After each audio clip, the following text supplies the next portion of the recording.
Ivadika lafim-baovao hafa isika anisan'ireo olana izay sedrainy ny mpanjifa ny orinasa JIRAMA moa amin'izao fotoana izao ny olana amin'ny resaka famatsin-drano. Misy ara mofo ny fandraisana andraikitra izay ataon'ny JIRAMA manoloana izay tafiditra ao anatin'izany ny fanamboarana sy fanavaozana samihafa izay tanterahana mba hanatsarana an'izay sehatra iray izay. Rano enina sy iray hetsy metatra toratelo isan'andro ny filan'ny mpanjifa eto Antananarivo izay mivoaka avy eto Mandroseza. Na dia misy azy izany rano voatsinjara amin'ny faritra maro izany dia tsy voatery araka ny filan'ny mpanjifa izany.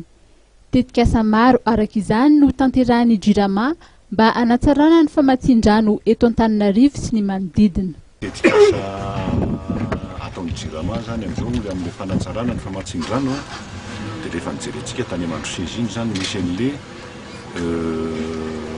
station de surpression, station de pompage étage haut izay manamafy manampy an'le Mandroseza mamatsy rano an'le étage haut Antananarivo centre-ville zany sy ny zone nord sy zone est. Ankoatran'izay zany ao Mandroseza misy mbola tsy raccordé conduite diamètre 600. Iny indray zany azahoana mamoaka bebe koa ny rano avy ao Mandroseza. Io zany mino tapatapaky ny volana novambra any izy no mandeha amin'ity taona ity zany. Iny indray zany hoentina hanatsarana ny rano mandeha Ambatomaro tonga hatrany Ambomangakely iny. Dia ny jerentsika tao koa zany ankoatran'izay le tao Ambatondratimo. Le Ambatondratimo indray zany misy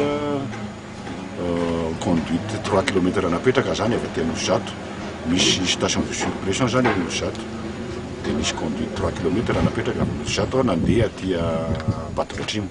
Avy eo Ambatondratimo réservoir Ambatondratimo indray zany io mipompe makany Itosy sy Ambotrapeto. Taloha zany io Itosy sy Ambotrapeto, Ambotrapeto indrindra tsy mahazo rano mihitsy toy ny andro fa hatramin'ny ametrahana an'io dia mba efa nisy fiovana zany. Io asa io zany mbola tsy vita 100%. Mbola misy pompe fanondroany apetraka eo Anosizato zany. Anisan'ny fitaovana ampiasaina moa ny détecteur de fuite na ny fitilianan'ny rano very mba ahafahana mandray ny fepetra mifanaraka amin'izay. Eny amin'ny faritra Itosy dia efa nanomboka ny fanoloana ireo fantsona simba izay manary rano. Isan-taona dia misy ny vola natokana ho fanoloana ireo fantsona tranainy ary efa simba manodidina ny 300 tapitrisa ariary eo raha ny fantatra, ka fantsona 2 kilometatra isam-bolana eo amin'ny ankapobeny no ezahana ho voasolo.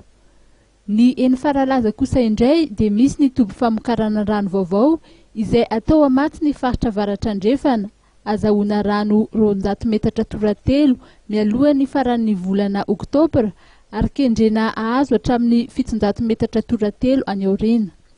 Ny rano ny kopa no hodiovina amin'ity toby eto Faralaza ity ary amatsy ny Talatamaty, Ivato, Ambohidratrimo sy ny manodidina.